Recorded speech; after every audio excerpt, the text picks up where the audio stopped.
Welcome back, folks. Another edition of the Charlie Show coming at you. Thanks for tuning in.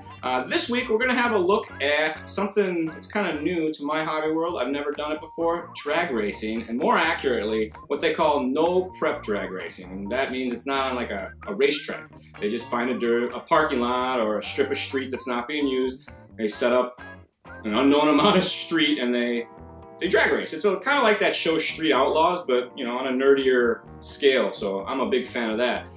I, like you may be doing right now, laughed and thought how fun could drag racing be, but there's a reason it's a very popular motorsport out there. It's a ton of fun. Anything RC is fun to me. I thought rock crawling was going to be a bore when I first heard about it, and then I got out on the rocks and drove it.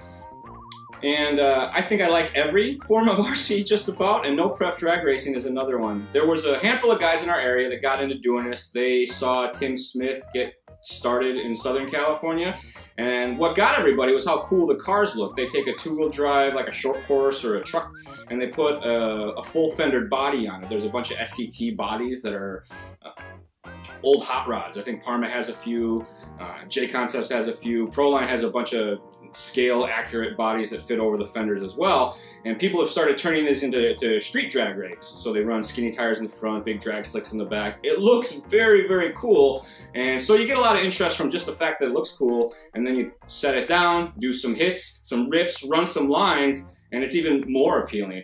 So I got a chance to go out to the local drag scene, and while I didn't bring my camera with, I did build a car, and I'll show you guys my sweet no prep drag rig setup.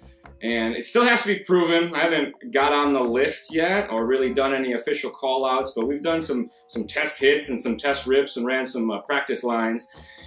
And she runs pretty darn good so far. So I'm gonna talk through what I got set up in there, and that way we can revisit my no prep racer and you guys will know what we've changed, and maybe get out to one of these test days and get some footage and show my no prep runner doing some hits, rips, and lines. So thanks again for tuning in, everybody. Let's take a look at my no prep racer. All right, there she is, folks. My no prep racer. This is a Proline Pro 2 that has not gotten enough off-road usage. We mostly run four-wheel drive when we run off-road, so I decided it was time to get some good, hard fun out of the Proline Pro 2. And because it's compatible with all the Traxxas stuff, a lot of the drag race guys are using Traxxas two-wheel drive slashes, so this works out real good for like similar setup, gearing, drivetrain, all that. This was the original Pro 2 tranny with the plastic diff gear. I grenaded that on like the second day. So this is a standard Traxxas transmission that I dropped in there. It's like 40 or 50 bucks for all the parts, and that's another great thing about this class. Everything's pretty cheap. But let's get down to the nitty gritty. I'm running an XR8Plus. Now, why would you run a plus in this? Because it's drag racing. I want all the amps, all the power, all the voltage. It's a big honking speed control. I can do tons and tons of hits and not worry about any change in the speed control performance. So I like that a lot. I'm not planning on using any fancy timing or ramping or anything like that, so this guy's perfect for that. It's just kind of a big, beefy, bulletproof speed control.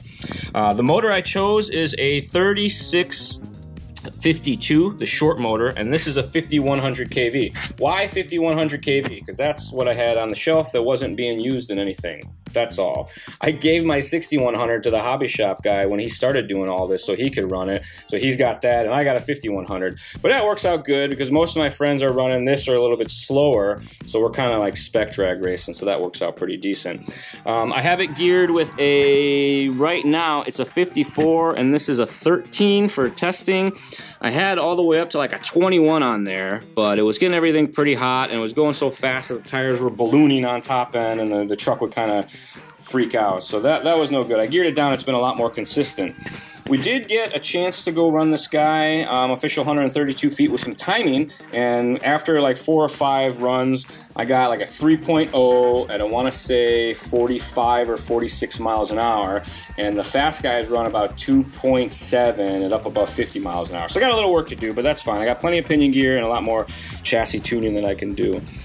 I put the rear shocks on the front. You see, ride height wise, it's level chassis, and I just slapped the rears on the front for now, and then it kind of works out about the right height. The idea here is that I didn't want a lot of travel in the suspension, but I didn't want to run it super slammed either, because we drive them around up and down the street while we're doing this, and we do a little dodging and diving racing as well. So I just kind of Well, I didn't want to make it full dragster just yet, but we're gonna work towards that. You'll probably see all that coming up much later on. I have the Proline bead locks on here so we can try different tires without gluing stuff up. These are the, what are they called? Street Fighters. Everybody else is running, a lot of guys are running primes, which is a slick, and I went with a treaded tire because most of the places where we test is a little dusty, so I'm hoping that that helps out just a little bit. Like I said, I haven't got a ton of runs with this, so I still got a lot of work to do and a lot of testing to get this thing dialed in. If you were to ask my friends, I have driven this a lot because they've rolled up to my house and caught me out in the street doing test hits with this thing, trying to figure out what's going on. I've had it jacked up, jacked down, all over the place, different bodies. It's actually been quite a bit of fun. I've probably done more drag racing hits than I've done RC car runs in the last couple weeks than anything else. It's been good. I've been having fun. But there you have it, folks. That's my Proline Pro 2 Street Ripper No Prep Racer Extraordinaire